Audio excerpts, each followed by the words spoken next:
গড়ের ছাদই হবে আপনার আপন বিদ্যুৎ কেন্দ্র। সেই প্রতিপাদ্য নিয়ে আজকে সিলেট সোলার সলিউশন ঢাকা দক্ষিণ সিলেটে স্বপ্নর ছাদকে আমরা বিদ্যুৎ কেন্দ্র বানালাম। এই উদ্দেশ্যে আজকে স্বপ্নতে আমাদের এখানে আসা। সকাল থেকে এখন সন্ধ্যা পর্যন্ত পুরো দিন কাজ করলাম। বৃষ্টি থাকা অবস্থায়ও পুরো দিন কাজ করে আমরা সেটআপটা সম্পন্ন করতে সক্ষম হলাম। এই জন্য আল্লাহকে শুকরিয়া জানাচ্ছি। আমরা এখানে দেখাচ্ছি যে আমরা এই এরিয়া গোলাপগঞ্জ এরিয়াতে যে কয়টি কাজ করেছি তার মধ্যে অন্যতম সেরা হলো এই স্বপ্নটা। স্বপ্ন একটা ব্র্যান্ডেড প্রতিষ্ঠান, যেখানে পুরো বাংলাদেশে ওরা লিড করেন ব্যবসার জন্য। সেই লিডিং কোম্পানির একটা প্রতিষ্ঠান স্বপ্ন ঢাকা দক্ষিণ। এখানে আমাদের আজকের নতুন সেটআপ, এখানে আমরা দিয়েছি ক্রাউন মাইক্রো 1.5 কিলোওয়াটের একটা ইনভার্টার আর এলবি টপসনের 200 এম্পিয়ারের একটা ইনভার্টার। এই ইনভার্টারের মাধ্যমে ব্যাটারি চার্জ করার পরেও ওনার ঘরে যে লোড আছে আছে দুইটা ফ্রিজ ওনারা চাচ্ছেন চালাতে, এবং ওনাদের সার্ভার আছে, কম্পিউটার আছে, ফ্যান আছে, এবং অনেকগুলা ব্যাকআপ আছে।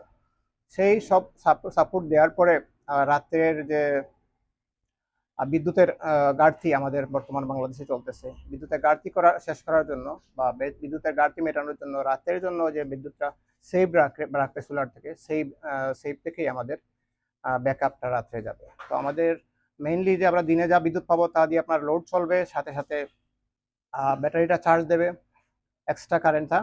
আর রাত্রে যখন বিদ্যুৎ চলে যাবে তখন আমাদের এই ব্যাটারিটা চলতে হবে। আমাদের অনেকেরই ধারণা আছে দিনে কিভাবে চলে, দিনের ব্যাকআপটা কি। আমাদের দিনের ব্যাকআপের চিন্তা করার প্রয়োজন নয়। দিনে আল্লাহ যে আলো দিচ্ছেন সেই আলোকে কাজে লাগিয়ে আপনার ঘর অথবা ব্যবসা প্রতিষ্ঠান চলে যাবে, এবং রাত্রের জন্য বিদ্যুৎটা স্টোর করে রাখবে। তার মানে হলো আপনার 24 ঘন্টার মধ্যে 12 ঘন্টা অথবা 15 ঘন্টা আপনি 12 ঘন্টা এই জন্য বললাম যে দিনের তো প্রায় 12 ঘন্টা থাকে, 12 ঘন্টা তো আপনার পুরো আলো থাকবে না, কিন্তু ব্যাটারিটা দিয়ে আপনি 12 থেকে 14 ঘন্টা ওই যে লোডশেডিং সব হিসাবটা ক্যালকুলেশন করলে আপনার এই বিদ্যুৎটা চলে যাবে। এখানে দেখতে পাচ্ছেন আমাদের এলবি টপসনের কোম্পানির একটা ব্যাটারি দিয়েছি। সেই ব্যাটারিতে চ্যানেলের মাধ্যমে সুন্দর করে ডিসপ্লে করা আছে একটা ব্যাটারি ব্রেকার, ইনভার্টার, এবং সেই সাথে সাথে আমাদের protection device, AC input breaker, DC TV input breaker, সবকিছু যথারীতি সায়েন্স যেভাবে বলে সেভাবে আমরা চেষ্টা করছি। এ পর্যন্ত যতগুলো সেট আপ আমরা করছি সবগুলোতেই বেস্ট রেজাল্ট আছে। ধন্যবাদ জানিয়ে আজকের ভিডিও এখানে শেষ করছি। যদি আমাদের এই ভিডিও ভালো লাগে এবং আপনার উপকার হয় শেয়ার করবেন, এবং সাথে সাথে লাইক এবং শেয়ার করার জন্য অনুরোধ জানাচ্ছি। Thank you. আসসালামু আলাইকুম।